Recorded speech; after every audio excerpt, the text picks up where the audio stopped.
Pinangunahan ni Pangulong Ferdinand Marcos Jr. at First Lady Luis Araneta Marcos ang annual Christmas tree lighting ceremony sa Kalayaan Grounds, Malacanang nitong linggo, November 23. Binigyang diin ng Pangulo na espesyal ang Pasko para sa mga Pilipino dahil panahon ito para makasama ang pamilya at mga mahal sa buhay. Dagdag pa nito, ito rin ang panahon para makauwi ng bansa ang mga Pilipinong nasa abroad upang makapiling ang kanilang pamilya.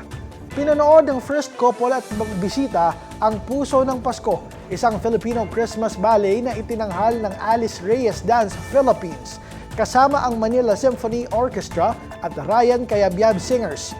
Binigyang parangal din ng Pangulo at First Lady ang top 3 winners at top 3 special awardees ng Isang Bituin, Isang Mithiin nationwide parole making contest.